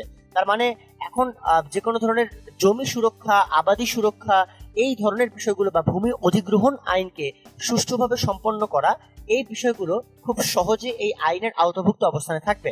এবং লাস্টলি আমরা একটা অর্থনৈতিক বিষয় দেখতে পারি যে বাংলাদেশের জাতীয় প্রবৃদ্ধির হার গড়ে 6% বেশি বজায় রাখতে বাংলাদেশ সক্ষম হয়েছে, যার কারণে ঋণ পরিশোধের সক্ষমতার মানদণ্ডে ফিলিপাইন, ইন্দোনেশিয়া এবং ভিয়েতনামের সমকক্ষতা বাংলাদেশ অর্জন করেছে। এটিও খুব ইম্পর্টেন্ট একটি বিষয়, কেননা এই অর্জনটি বাংলাদেশ খুব প্রায়শই আমরা দেখতে পেয়েছি যে ঋণ যত দ্রুত পরিশোধ করা যায় সেই পরিশোধের সক্ষমতা তারা অন্যান্য দেশের সাপেক্ষে অর্জন করেছে। সো এই হচ্ছে মূলত বাংলাদেশের অর্জনের কিছু মোরাল বিষয় বা মৌলিক বিষয়, যেগুলো আমাদের ভর্তি পরীক্ষার জন্য খুবই গুরুত্বপূর্ণ। এখানে কিন্তু স্বাভাবিকভাবে কোনো নির্দিষ্ট ক্ষেত্রকে ফোকাস করা হয়নি, একদম আমরা গুরুত্বপূর্ণ বিষয়গুলোকে সিলেক্ট করে, যেমন বিদ্যুৎ খাত রয়েছে আলাদাভাবে, সামাজিক নিরাপত্তা রয়েছে, অর্থনৈতিক বিষয় রয়েছে, কৃষি কেন্দ্রিক বিষয় রয়েছে, তো আমরা আলাদা আলাদাভাবে বিভিন্ন বিষয় সন্নিবেশিত করেছি, যাতে শিক্ষার্থীরা খুবই কম তথ্যের মাধ্যমে তারা ভর্তি পরীক্ষার ক্ষেত্রে একটি বড় ধরনের সুবিধা অর্জন করতে পারে। আমরা আমাদের পরবর্তী আলোচনা থেকে মুভ করে আমরা দেখতে পাচ্ছি বিভিন্ন বাস্তবায়িত প্রকল্প সমূহ। এটি খুবই গুরুত্বপূর্ণ যে বাংলাদেশের কোন কোন প্রকল্প বাস্তবায়ন হচ্ছে কিংবা বাস্তবায়ন হতে যাচ্ছে। সো আমরা একদম প্রথমে যেটি দেখতে পাচ্ছি সেটি হচ্ছে যে national institute of biotechnology. So কেন এটি গুরুত্বপূর্ণ? প্রথমত আমরা আমাদের যে বিভিন্ন ধরনের বায়ো টেকনোলজি কিংবা হচ্ছে যে বিভিন্ন বায়ো মেডিসিন কেন্দ্রিক যে আলোচনা, সেই জন্য বাংলাদেশে অনেক দিন ধরে একটি পরিকল্পনা চলছিল, সেটি হচ্ছে যে বাংলাদেশে একটি বায়োটেকনোলজি যে বিষয়টি সেটি স্থাপন করা হবে, এবং সেই পার্সপেক্টিভ থেকে কিন্তু মূলত এটিকেই স্থাপন করা হয়। এবং একটু বলে নেওয়া ভালো, এই যে ন্যাশনাল ইনস্টিটিউট অফ বায়োটেকনোলজি, এটিকে সংক্ষেপে এনআইবি বলা হয়, এবং বিশ্বের যে বিভিন্ন ধরনের জীব প্রযুক্তি প্রয়োগের মাধ্যমে যে কৃষি, চিকিৎসা, পরিবেশ এবং শিল্প ক্ষেত্রে যে বৈপ্লবিক পরিবর্তন যে সাধিত হয়, সেক্ষেত্রে বাংলাদেশেও কিন্তু জীব প্রযুক্তির প্রসারটি খুবই গুরুত্বপূর্ণ ছিল। এবং এই বায়োটেকনোলজি অর্থাৎ ন্যাশনাল ইনস্টিটিউট অফ বায়োটেকনোলজি গ্রহণের মাধ্যমে যে একটি শিল্প ক্ষেত্রে বা পরিবেশ ক্ষেত্রে স্বয়ংসম্পূর্ণতা সেটি অর্জন করাও কিন্তু বাংলাদেশের পক্ষে সম্ভব হয়েছে। এবং মোর ইম্পর্টেন্টলি এটি কিন্তু শুধুমাত্র বাংলাদেশের জন্য একটি মাইল ফলক নয়, বরঞ্চ এখানে কিন্তু বাংলাদেশে আমরা যদি দেখতে পাই এখানে বিভিন্ন ধরনের প্রশিক্ষণের ব্যবস্থা করা হয়। এবং এটি কেন গুরুত্বপূর্ণ? কারণ এই প্রশিক্ষণের ব্যবস্থাটি বাংলাদেশের যে বিভিন্ন ধরনের আউটকাম গুলো রয়েছে, অর্থাৎ বিভিন্ন ধরনের যে জীব প্রযুক্তির প্রসারের ক্ষেত্রে যে উন্নয়নগুলো রয়েছে, সেই উন্নয়নগুলো এর মাধ্যমে প্রযুক্তি আকারে প্রকাশিত হতে একটি সুবিধা অর্জন করে। বাংলাদেশ সমুদ্র গবেষণা ইনস্টিটিউট এটি কিন্তু সরকারি খুবই গুরুত্বপূর্ণ একটি সংস্থা এবং খুবই গুরুত্বপূর্ণ একটি গবেষণা প্রতিষ্ঠান। এবং এটি আমাদেরকে জানতে হবে যে অবস্থানটা আসলে কোথায়। মূলত কক্সবাজারের রামুর যে জঙ্গল গোয়ালিয়া পালং এবং সেখানে এটা অবস্থিত। এটি মূলত মেরিন ড্রাইভ সংলগ্ন যে একটি খাল রয়েছে যার নাম হচ্ছে রেজু খাল, সেই রেজু খালের পাশেই মূলত এই বাংলাদেশ সমুদ্র গবেষণা ইনস্টিটিউটের অবস্থান। এবং আমরা যে সরকারি ওয়েবসাইটটি রয়েছে সেই ওয়েবসাইট অনুযায়ী এই এলাকার ক্ষেত্রফল যেটি নির্ণয় করতে বা ক্ষেত্রফল যেটি জানতে পেরেছি সেটা হচ্ছে 40.62 একর এর ক্ষেত্রফল। এবং এই কক্সবাজারের রামুর যে অবস্থান, সেই অবস্থান থেকে সমুদ্র গবেষণা ইনস্টিটিউটটি অনেক আগে থেকে নির্মাণাধীন প্রকল্প শুরু হয়েছিল এবং এটি কিন্তু অনেক আগেই শেষ হয়েছে। এবং এখানেই মূলত সমুদ্র বিষয়ক বিভিন্ন গবেষণা সংঘটিত হয়। আমরা এরপরে যদি জানার চেষ্টা করবো সেটি হচ্ছে যে জাতীয় বিজ্ঞান ও প্রযুক্তি জাদুঘর। এবং খুব স্বাভাবিকভাবে বাংলাদেশের আমরা পরবর্তী যে দেখতে পাচ্ছি জাতীয় বিজ্ঞান ও প্রযুক্তি জাদুঘর, এবং খুব স্বাভাবিকভাবে বাংলাদেশের ক্ষেত্রে এটি খুবই গুরুত্বপূর্ণ একটি বিষয়, কেননা বাংলাদেশের জাতীয় বিজ্ঞান এবং প্রযুক্তি জাদুঘর সেটি খুবই সাম্প্রতিককালে প্রতিষ্ঠিত হয়েছে। আমরা যদি একদম কারেক্ট তথ্য প্রবাহ বলি, যে সেটি হচ্ছে যে এটি একদম শুরুতে উদ্যোগটি গ্রহণ করা হয়, যেটি কিনা 1970 সালের এপ্রিল মাসে। আমি যদি আরেকটু অতীতে যাই, একদম আমাদের স্বাধীনতার পূর্বে 65 সালের 26 এপ্রিল পাকিস্তান সরকার কর্তৃক এটি ঢাকায় প্রতিষ্ঠিত হয়, এবং পরবর্তীতে স্বাধীনতা যুদ্ধের পর এটি বিজ্ঞান এবং প্রযুক্তি মন্ত্রণালয়ের আওতায় আসে। এবং এই জাদুঘরটি কিন্তু বাংলাদেশের যে বিজ্ঞান শিক্ষা কার্যক্রম রয়েছে সেটিও কিন্তু এটি পরিচালনা করে থাকে। এবং আমরা দেখতে পেয়েছি যে বাংলাদেশের যে বিজ্ঞান কেন্দ্রিক বিভিন্ন ধরনের জাদুঘর বা এই কেন্দ্রিক যে আলোচনা, সেই আলোচনাটিও আমরা এখান থেকে বা এই ইনভেনশনগুলো এই বিজ্ঞান এবং প্রযুক্তি জাদুঘরের পক্ষ থেকে আমরা বিভিন্নভাবে পেয়ে থাকি। একটু এটি বলে নেওয়া বেটার, সেটা হচ্ছে যে আমরা পরবর্তী যে দেখতে পাচ্ছি চট্টগ্রাম পরমাণু শক্তি কমিশন, এটিও খুবই গুরুত্বপূর্ণ। এবং আমরা জানি যে পরমাণু শক্তি কেন্দ্রের সাথে চট্টগ্রাম PAEC নামে, অর্থাৎ নিরাপদ খাদ্য এবং পরিবেশের জন্য PAEC নামে এটি শক্তি কেন্দ্র স্থাপন করা হয়েছে। এবং এখানে একটি সিটিজেন চার্টার রয়েছে, যেখানে সেবা প্রদান প্রতিশ্রুতি নামে একটি চার্টার রয়েছে। এবং মোর ইম্পর্টেন্টলি এর উদ্দেশ্যগুলো হচ্ছে তেজস্ক্রিয় যে দূষণ রয়েছে সেখান থেকে পরিবেশ এবং খাদ্যের নিরাপত্তাটা নিশ্চিত করা। এছাড়া আরো অনেক উদ্দেশ্য রয়েছে, যেমন পারমাণবিক কার্যক্রম এবং তেজস্ক্রিয় বর্জ্য অপসারণ দ্বারা আমাদের যে বর্তমানে সমুদ্র এবং উপকূলীয় পরিবেশ দূষণটি হয় সেই মাত্রাটি পর্যবেক্ষণ এবং পর্যালোচনা করা। এছাড়াও পরিবেশগত সমস্যা সমাধানের ক্ষেত্রে গবেষণা এবং উন্নয়ন কর্মকাণ্ড পরিচালনা করা, অর্থাৎ গবেষণার মাধ্যমে যাতে অন্যান্য বৈজ্ঞানিক প্রতিষ্ঠান তাদের সহযোগিতার হাতকে প্রসারিত করে দেয় সেই বিষয়টি স্থাপন করা বা সেই বিষয়টি এনশিওর করা। অ্যান্ড লাস্টলি আমাদের যে নিউক্লিয় বিজ্ঞান এবং প্রযুক্তি বিষয়ে এক ধরনের দক্ষ মানব সম্পদ তৈরি করা, যাতে বিভিন্ন ধরনের পরমাণু কেন্দ্রিক আলোচনা বা পরমাণু কেন্দ্রিক ক্ষেত্রে একটি উন্নয়ন সাধন করা সম্ভব হয়। এই হচ্ছে মূলত বিভিন্ন বাস্তবায়িত প্রকল্পের অবস্থান, যেটি কিনা আমরা বিভিন্ন রকম ভাবে দেখতে পেয়েছি যে বাংলাদেশে অনেক ক্ষেত্রে এই বাস্তবায়িত প্রকল্পগুলো লক্ষ্য করা যাচ্ছে। তো এগুলো হচ্ছে বাংলাদেশের গুরুত্বপূর্ণ স্থাপনার মধ্যে রয়েছে। আমরা আমাদের পরবর্তী আলোচনা মুভ করি। আমরা দেখতে পাচ্ছি আন্তর্জাতিক অঙ্গনে বাংলাদেশের বেশ কিছু অবস্থান নিয়ে আমরা একটা আলোচনা করব, খুবই গুরুত্বপূর্ণ একটা আলোচনা। আমরা এখানে অনেকগুলো পয়েন্ট আউট ডিসকাশন দেখতে পাচ্ছি, আমরা একটু পয়েন্ট আউট ডিসকাশনে বোঝার চেষ্টা করবো, যাতে করে আমাদের বিভিন্ন সাম্প্রতিক বিষয়গুলো ক্লিয়ার হয়। এবং একটু ডিটেইলসে কেন আমরা বুঝবো, আমি প্রথমেই বলেছি, আমি এখনো বলছি, যে যাতে ডিটেইলস বা সংজ্ঞা ভিত্তিক MCQ আসলে আমাদের জন্য উত্তর করতে সুবিধা হয়। প্রথমেই খুবই গুরুত্বপূর্ণ আলোচনা, রোহিঙ্গা শরণার্থীদের আশ্রয়স্থল। এটি কেন গুরুত্বপূর্ণ? কারণ হচ্ছে যে প্রায় 10 লক্ষাধিক রোহিঙ্গা সাম্প্রতিক সময় ভয়াবহ সহিংসতার শিকার হয়ে মিয়ানমার থেকে পালিয়ে আসতে বাধ্য হয় এবং বাংলাদেশ আসলে তাদের সবাইকে আশ্রয় দেয়, আমরা এটি সবাই জানি। এবং 2017 সালের যে আগস্ট মাস থেকে যদি হিসাব করি, প্রায় 6,92,984 জন রোহিঙ্গা এরা কিন্তু বাংলাদেশের সমুদ্র তীরবর্তী কক্সবাজার জেলায় আশ্রয় নিয়েছে। এবং মোর ইম্পর্টেন্টলি বিপুল সংখ্যক রোহিঙ্গারা কিন্তু বাংলাদেশে দীর্ঘদিন ধরে অবস্থান করা 2 লক্ষ রোহিঙ্গা শরণার্থীদের সাথে যুক্ত হয়েছে। অর্থাৎ আমি যদি সর্বমোট বলি, প্রায় 11 লক্ষ রোহিঙ্গার অবস্থান বর্তমান বাংলাদেশে রয়েছে।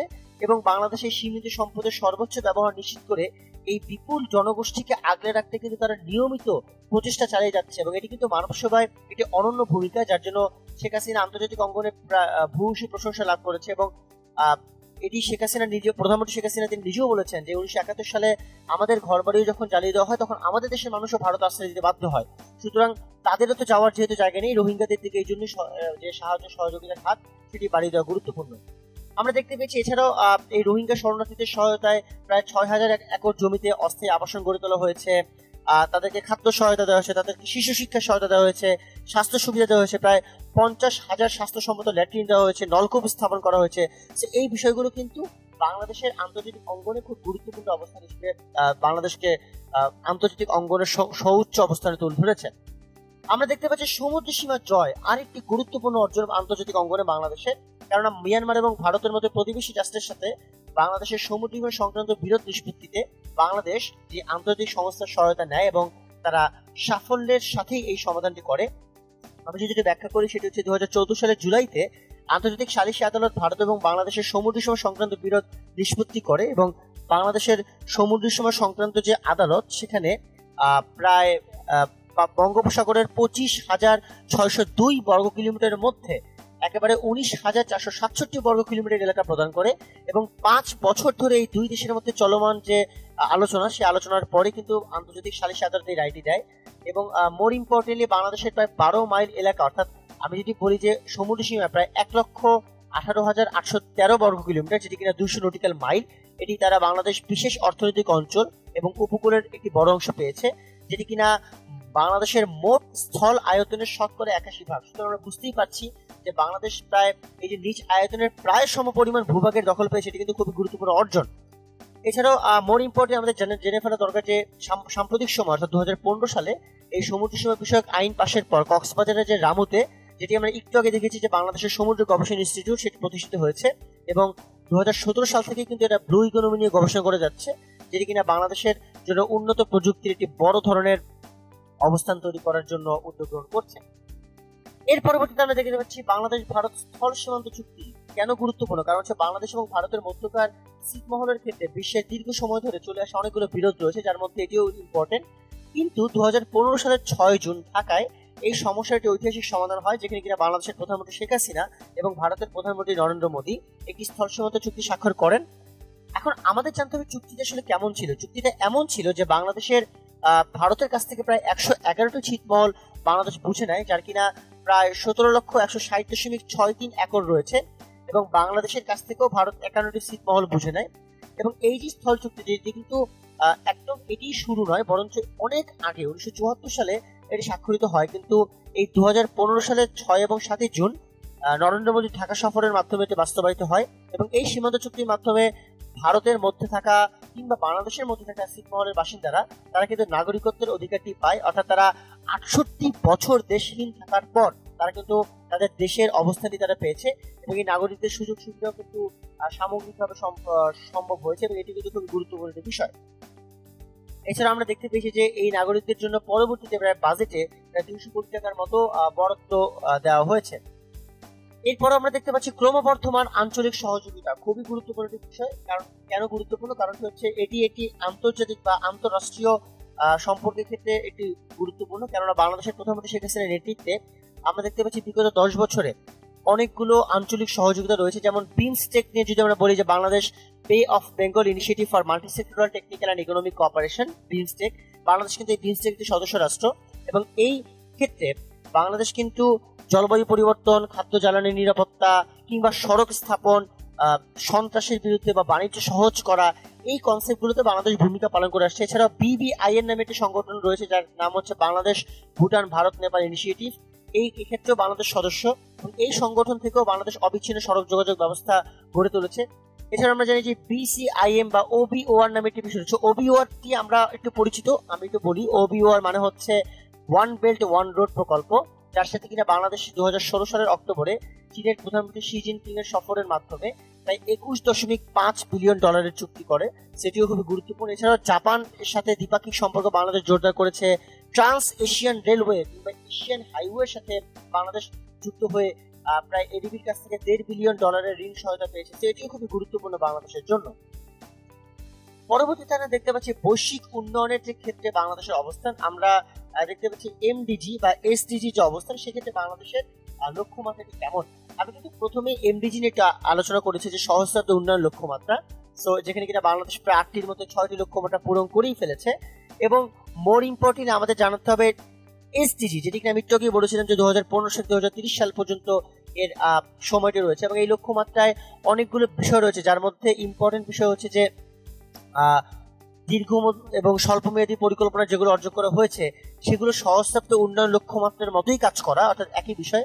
আবার দেখা গিয়েছে যে সপ্তম পঞ্চবার্ষিকী পরিকল্পনাকে বাস্তবায়ন করা, SDG অর্থায়ন নীতি নামে একটি নীতি রয়েছে, সেই নীতিকে বাস্তবায়ন করা, যেখানে কিনা বাংলাদেশের হিসাব মতে প্রায় $928 বিলিয়ন দরকার, সেটিকেও তারা এগ্রি করেছে। এছাড়াও কর্মসম্পাদন চুক্তিতে এই SDG লক্ষ্যমাত্রাকে বাংলাদেশ অন্তর্ভুক্ত করেছে, যাতে কিনা কর্মসম্পাদন চুক্তি খুব দ্রুত ভালোভাবে অবস্থান করা সম্ভব হয়। এছাড়াও আমরা দেখতে পাচ্ছি যে নারীর ক্ষমতায়ন, শরণার্থী এবং জলবায়ু ইস্যুতে বাংলাদেশের কি কি অবস্থান ছিল আন্তর্জাতিক অঙ্গনে। সো আমরা ইম্পর্টেন্টলি দেখতে পারি যে নারী অধিকার ক্ষমতায়নের প্রশ্নে মাননীয় প্রধানমন্ত্রী বিভিন্ন অংশগ্রহণ রয়েছে, যেমন নারীর অর্থনৈতিক স্বাবলম্বন, রাজনীতিতে নারীর অংশগ্রহণ, বাল্য বিবাহ রোধ, নারীর প্রতি সহিংসতা রোধ কিংবা বৈষম্যমূলক আচরণের হাত থেকে নারীকে রক্ষা করা, এই রকম সামাজিক নিরাপত্তার বিষয়তেও আমরা বাংলাদেশের বিভিন্ন বিষয় দেখেছি, এবং যার কারণে আমরা এই স্বীকৃতি স্বরূপ 2017 সালে যে গ্লোবাল জেন্ডার গ্যাপ ইন্ডেক্স তালিকা, অর্থাৎ লিঙ্গ অসমতা দূরীকরণ, সেখানে বাংলাদেশ এশিয়া মহাদেশের 2য় স্থান লাভ করেছে। এটি কিন্তু খুব গুরুত্বপূর্ণ অর্জন।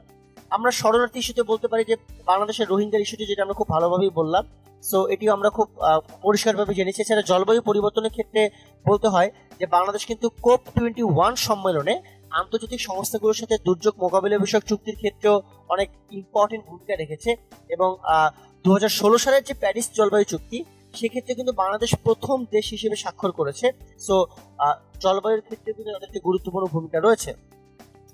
এছাড়াও আমরা যদি উন্নয়ন, যোগাযোগ, প্রযুক্তি বলি, সেক্ষেত্রেও বাংলাদেশের অবস্থান খুবই ইম্পর্টেন্ট। আমরা পরবর্তীতে দেখতে পাচ্ছি শান্তিরক্ষী বাহিনী এবং অভ্যন্তরীণ সন্ত্রাসবাদ মোকাবেলা। সো এটিও খুবই গুরুত্বপূর্ণ, কেননা আমরা যদি বাংলাদেশে 2018 সাল পর্যন্ত একটি সমীক্ষা দেখি যে 30 এপ্রিল 2018 এই পর্যন্ত বাংলাদেশ শান্তিরক্ষা মিশনের দ্বিতীয় সর্বোচ্চ শান্তিরক্ষী প্রেরণকারী দেশ।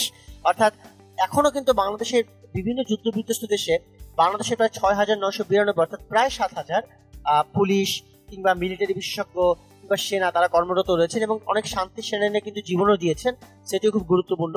সন্ত্রাসবাদের ক্ষেত্রে বলা যায় যে বাংলাদেশ 2009 সালে তাদের এই সরকার গঠনের পর থেকে কিন্তু বিভিন্ন জিরো টলারেন্স নীতি অবলম্বন করেছেন, কিংবা কোনো দেশ যদি সন্ত্রাসী নেটওয়ার্ক থাকে সেখানে ধ্বংস করেছেন, কিংবা এই যে যুক্তরাষ্ট্রের পররাষ্ট্র দপ্তরের যে সন্ত্রাসবাদ বিষয়ক রিপোর্ট রয়েছে, সুপ্রিয় শিক্ষার্থী বন্ধুরা, এই রিপোর্টগুলো কিন্তু খুবই গুরুত্বপূর্ণ, কেননা অনেক সময় বলা হয় যে শেখ হাসিনা সরকার বা এই সরকারি উদ্যোগকে কারা সাধুবাদ জানিয়েছেন। তো আমি এটি বলে নিলাম যে পররাষ্ট্র দপ্তরের যে সন্ত্রাসবাদ বিষয়ক রিপোর্ট, সেই রিপোর্টে দেখা গিয়েছে যে সন্ত্রাসী হামলার তোপে বিভিন্ন আইন, গোয়েন্দা মত বিনিময় কিংবা দক্ষতা উন্নয়ন এইসব ক্ষেত্রে বাংলাদেশ বিভিন্নভাবে তারা তাদের অবস্থানকে খুব ভালোভাবে পুনরুদ্ধার করতে পেরেছে।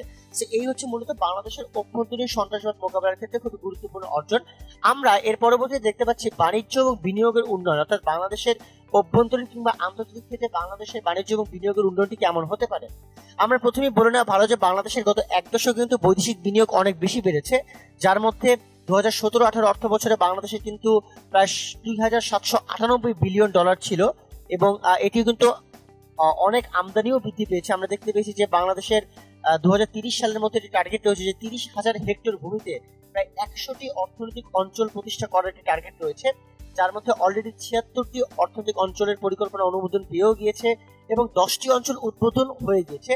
সো আমরা আশাবাদী হতে পারি যে যদি এটি করা সম্ভব হয় তবে প্রায় বাংলাদেশের অর্থনীতিতে $40 বিলিয়ন যেমন যুক্ত হবে, ঠিক তেমনি প্রায় 10 লক্ষ কর্মসংস্থান তৈরি হবে।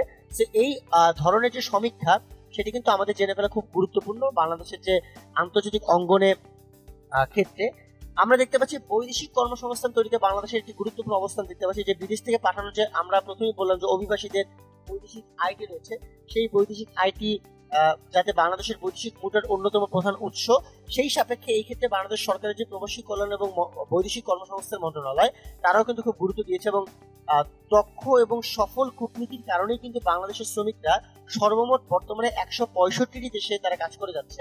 অর্থাৎ এই তথ্যটি প্রমাণ করে যে বাংলাদেশ বিশ্ব অর্থনৈতিক মন্দা নিরসনের ক্ষেত্রে মধ্যপ্রাচ্য কিংবা উত্তর আফ্রিকার যে অস্থিতিশীলতা তারপরও এই সাফল্যটি তারা নিয়ে আসার চেষ্টা করছে এবং বাংলাদেশের অভ্যন্তরীণ ভাবে শ্রমিকদের দক্ষতা বাড়ানোর জন্য কিন্তু বর্তমান সরকার প্রত্যেকটি জেলায় প্রশিক্ষণ কেন্দ্র নির্মাণ করছে। এটিও খুবই গুরুত্বপূর্ণ, যেখানে কিনা অলরেডি 40টি প্রশিক্ষণ কেন্দ্র রয়েছে এবং আরো 50টি নির্মাণ কাজও শুরু হবে।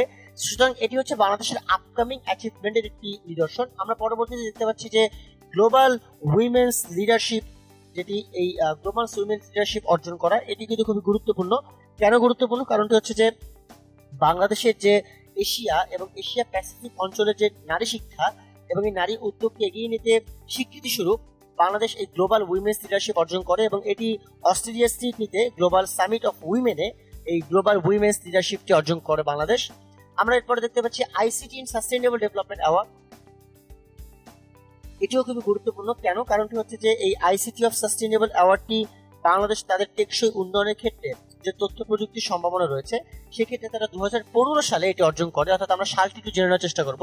আমরা দেখতে পাচ্ছি কালচারাল ডাইভার্সিটি অ্যাওয়ার্ড, এটিও খুবই গুরুত্বপূর্ণ, কেননা এই কালচারাল ডাইভার্সিটি অ্যাওয়ার্ডে বাংলাদেশ তাদের যে সাংস্কৃতিক বিভিন্ন বৈচিত্র্য সেই বৈচিত্র্য সাপেক্ষে বাংলাদেশ অর্জন করে থাকে এবং এই কালচারাল ডাইভার্সিটি অ্যাওয়ার্ডটি তারা 2012 সালে অর্জন করে এবং এটি ইউনেস্কোর যে কালচারাল অ্যাক্টিভিটি সেই ইউনেস্কোর পক্ষ থেকে এটি অর্জন করেন। লাস্টলি আমরা দেখতে পাচ্ছি ইন্দিরা গান্ধী শান্তি পুরস্কার অর্জন, এটি খুবই গুরুত্বপূর্ণ, যেটি কিনা বাংলাদেশ 2010 সালে অর্জন করে। অর্থাৎ শান্তি নিরস্ত্রীকরণ এবং উন্নয়নের অবদানের স্বীকৃতি স্বরূপ বাংলাদেশ এই ইন্দিরা গান্ধী শান্তি পুরস্কার অর্জন করে। সুপ্রিয় শিক্ষার্থী বন্ধুরা, এই হচ্ছে মূলত বাংলাদেশের যে গত এক দশকের যে আন্তর্জাতিক অবস্থানের একটি বিবরণ, সেই বিবরণটি আমরা একটা আলোচনা করার চেষ্টা করলাম। আমরা দেখতে পেলাম যে বাংলাদেশ বিভিন্ন ক্ষেত্রে তাদের এই অবদানটি উল্লেখ করেছে এবং তারা বিভিন্নভাবে আন্তর্জাতিক অঙ্গনে তাদের যে একটি অবদান সেই অবদানটি প্রতিফলিত করতে সক্ষম হয়েছে। আমরা আমাদের পরবর্তী আলোচনায় মুভ করব। আমরা দেখতে পাচ্ছি বিভিন্ন অপারেশন, যেটি খুবই গুরুত্বপূর্ণ বাংলাদেশের পার্সপেক্টিভ থেকে, এই বিভিন্ন অপারেশনের একটি তালিকা করা হয়েছে, সেই পার্সপেক্টিভ থেকে আমরা আলোচনা করবো। এটি আমরা প্রথমে দেখতে পাচ্ছি অপারেশন সার্চ লাইট, খুবই গুরুত্বপূর্ণ একটি অপারেশন আমাদের সবার জন্য এবং এটি খুবই ভালোভাবে জেনে ফেলা দরকার। সেটা হচ্ছে অপারেশন সার্চ লাইট। এটি 1971 সালের 25শে মার্চ, আমরা সবাই জানি যে বাঙালিদের উপর হানাদার যে বাহিনী বা পাকিস্তান বাহিনী যে নির্মম হামলা করা হয়, সেই সাপেক্ষে অপারেশন সার্চলাইটটি বলা হয় এটিকে সংগঠিত করা হয়। এবং অপারেশন সার্চলাইটটি নিঃসন্দেহে বাংলাদেশের ইতিহাসে কালো একটি অধ্যায় হিসেবে বিবেচিত। সো এই তারিখটি আমরা জেনে গেলাম বা এর প্রেক্ষাপটে আমরা জেনে গেলাম। আমরা এরপরে দেখতে পাচ্ছি অপারেশন জ্যাকপট, খুবই গুরুত্বপূর্ণ একটি বিষয়। কেননা কারণটি হচ্ছে যে 1971 সালের 15ই আগস্ট পাকিস্তানি নৌশক্তিকে ধ্বংস করার জন্য বাংলাদেশের যে নৌ কমান্ডো রয়েছে তাদের দ্বারা পরিচালিত একটি অভিযান, এটি 1971 সালের 15ই আগস্ট অনুষ্ঠিত হয়। আমরা দেখতে পাচ্ছি অপারেশন ক্লোজ ডোর। এটি কেন গুরুত্বপূর্ণ, কারণ আমাদের মুক্তিযুদ্ধের পর অবৈধ অনেকগুলো অস্ত্র রয়েছে, সেগুলো জমা নেওয়ার জন্য অভিযান করা হয় এবং এই অভিযানকে বলা হয় যে অপারেশন ক্লোজ ডোর, যেটি কিনা যুদ্ধ পরবর্তীতে। সুতরাং আপনাদের যদি কোনো কারণে প্রশ্ন আসে যে মুক্তিযুদ্ধকালীন অপারেশন কয়টি, উত্তর হবে দুটি। কারণ অপারেশন ক্লোজ ডোর কিন্তু মুক্তিযুদ্ধ পরবর্তী সময়ে অস্ত্র জমা নেওয়ার ক্ষেত্রে একটি ভূমিকা পালন করে বা একটি অবস্থান বা অপারেশন তৈরি হয়। আমরা দেখতে পাচ্ছি অপারেশন সি অ্যাঞ্জেল 1, এটি 1991 সালের যে ভয়াবহ ঘূর্ণিঝড় তার পরবর্তীতে মার্কিন সেনাবাহিনী দ্বারা যে ত্রাণ কার্যক্রম করা হয়, আমরা দেখতে পাচ্ছি ছবিতে ত্রাণ কার্যক্রম, সেই ত্রাণ কার্যক্রমের একটি সাংকেতিক নাম হচ্ছে অপারেশন সি অ্যাঞ্জেল 1। আমরা দেখতে পাচ্ছি অপারেশন ক্লিন হার্ট, এটি হচ্ছে 2002-3 সালে বাংলাদেশের যে সন্ত্রাস দমন কিংবা অবৈধ অস্ত্রকে উদ্ধার করার জন্য একটি অভিযান, এটি যৌথ বাহিনী দ্বারা নির্মিত হয় এবং যৌথ বাহিনী এই অপারেশনটি পরিচালনা করে, যার কারণে নাম হয় অপারেশন ক্লিন হার্ট। আমরা আরো কিছু অপারেশন সম্পর্কে জানবো। আমরা পরবর্তীতে দেখতে পাচ্ছি অপারেশন নবযাত্রা, এটি গতানুগতিক অপারেশন নয়, অর্থাৎ এটি হচ্ছে 2007 সালে যে দেশব্যাপী ছবি সহ ভোটার তালিকা এবং জাতীয় পরিচয়পত্র হালনাগাদ যে প্রণয়ন কর্মসূচি রয়েছে, এই প্রণয়ন কর্মসূচির গুরুত্বপূর্ণ অংশ হচ্ছে অপারেশন নবযাত্রা। এবং আমরা দেখতে পাচ্ছি অপারেশন ডাল ভাত, এটিও খুবই গুরুত্বপূর্ণ, কেননা নিত্য প্রয়োজনীয় দ্রব্য সামগ্রী যখন কিনা মূল্য অনেক বেশি বেড়ে যায়, সেই মূল্য সহনীয় পর্যায়ে রাখতে তৎকালীন সময় যারা বাংলাদেশ রাইফেলস বা বিডিআর ছিল তাদের কর্তৃক ন্যায্য মূল্য এবং সঠিকভাবে বিভিন্ন বিষয়ে সঠিক ওজনে খোলা বাজারে পণ্য বিক্রির ক্ষেত্রে এটি একটি গুরুত্বপূর্ণ ভূমিকা পালন করে। আমরা দেখতে পাচ্ছি অপারেশন সি অ্যাঞ্জেল 2, এটি হচ্ছে 2007 সালে যে ভয়াবহ ঘূর্ণিঝড় হয় সিডর, সেই সিডরের সময় মার্কিন সেনাবাহিনী পরিচালিত যে ত্রাণ কার্যক্রমটি রয়েছে, সেই ত্রাণ কার্যক্রমের সাংকেতিক নাম সিডর, এটি হচ্ছে অপারেশন সি অ্যাঞ্জেল 2। আমরা দেখতে পাচ্ছি অপারেশন রেবেল হান্ট, এটি কেন গুরুত্বপূর্ণ, কারণ হচ্ছে আমরা সবাই পিলখানা হত্যাযজ্ঞের নাম শুনেছি এবং 2009 সালে এই বিডিআর সদর দপ্তর পিলখানা হত্যাযজ্ঞের সাথে জড়িত যে পলাতক বিডিআর সদস্যরা রয়েছেন তাদেরকে গ্রেফতার করতে দেশব্যাপী সেনাবাহিনীর সদস্য পরিচালনা করে, যার ভিত্তিতে এটিকে বলা হয় operation rebel hunt. And lastly, যেটি কিনা বাংলাদেশের ইতিহাসে খুব নির্মম একটি অধ্যায়, অপারেশন থান্ডারবোল্ট, এটি হচ্ছে 2016 সালের 1 এবং 2 জুলাই যে গুলশানের হোলি আর্টিজান বেকারিতে জঙ্গি দমন করার জন্য যে অপারেশনটি সংঘটিত হয়, এটাকে বলা অপারেশন থান্ডারবোল্ট। এবং বাংলাদেশের বলা হয় এটিকে খুবই গুরুত্বপূর্ণ একটি মৌলবাদী হামলা, যেটি কিনা বাংলাদেশ অনেক মানুষ, অনেক বিদেশি এখানে নির্মমভাবে মারা যায় এবং যেখানে কিনা জঙ্গিদের একটি সংস্পর্শ বা জঙ্গিদের একটি অংশগ্রহণ সেটিকে পরবর্তীতে প্রমাণ করা গিয়েছে। তো এই বিষয়টিকে দমন করার জন্যই যে অপারেশনটি করা হয়, এই অপারেশনটি হচ্ছে অপারেশন থান্ডারবোল্ট। এই হচ্ছে বাংলাদেশের মূলত যে অপারেশন কেন্দ্রিক যে আলোচনা সেটি। আমরা দেখতে পাচ্ছি যে বাংলাদেশের বিভিন্ন সময় এই বিষয়গুলো আমরা ঘটেছে, যে অপারেশনের যে একটি ক্রমবর্ধমান পরিস্থিতি, সেই বিষয়গুলো আমরা এরপর আমাদের পরবর্তী আলোচনা দেখতে পাচ্ছি বাংলাদেশের জাদুঘর সমূহ। খুবই গুরুত্বপূর্ণ একটি আলোচনা, বাংলাদেশের জাদুঘর সমূহের বর্তমান যে অবস্থানটি, সেই অবস্থান সাপেক্ষে আলোচনা করা। আমরা প্রথমেই দেখতে পাচ্ছি বাংলাদেশের জাদুঘরের ক্ষেত্রে বরেন্দ্র গবেষণা জাদুঘর রাজশাহীতে। সো এটি সম্পর্কে আমরা প্রথমে একটু জানার চেষ্টা করবো যে বরেন্দ্র গবেষণা জাদুঘরটি কেমন। প্রথমেই বলে নেওয়া দরকার, এটি রাজশাহীতে অবস্থিত, আমরা এটি দেখতেই পাচ্ছি, এবং বাংলাদেশের প্রথম জাদুঘর। এবং আমাদের আরেকটি গুরুত্বপূর্ণ তথ্য জেনে নিতে হবে যে এটি 1913 সালে লর্ড কারমাইকেল এটি প্রতিষ্ঠিত করেন, অর্থাৎ এটি 1913 সালে প্রতিষ্ঠিত একটি জাদুঘর এবং এটি বলা হয় বাংলাদেশের সবচেয়ে প্রাচীন জাদুঘর বা প্রথম জাদুঘর এটি বলা হয়। আমরা দেখতে পাচ্ছি ঢাকার জাতীয় জাদুঘর কেন গুরুত্বপূর্ণ, কারণটি হচ্ছে এটি প্রথমত 1913 সালে এটি ঢাকার শাহবাগে প্রতিষ্ঠিত হয় এবং ঢাকা জাদুঘর নামে এটি প্রতিষ্ঠিত হয়। আবারও বলছি, 1913 সালে এটি ঢাকার শাহবাগে ঢাকা জাদুঘর নামে প্রতিষ্ঠিত হয় এবং এটি 1983 সালে জাতীয় জাদুঘর রূপান্তরিত হয় বা জাতীয় জাদুঘর নামটি ধারণ করে। এবং যদিও বরেন্দ্র গবেষণা জাদুঘর কিংবা জাতীয় জাদুঘর যদিও 1913 সালে, তারপরও সময়ের দিক থেকে বরেন্দ্র জাদুঘরটি আগে প্রতিষ্ঠিত হয়, সুতরাং এটি আমাদের একটু জেনে ফেলতে হবে।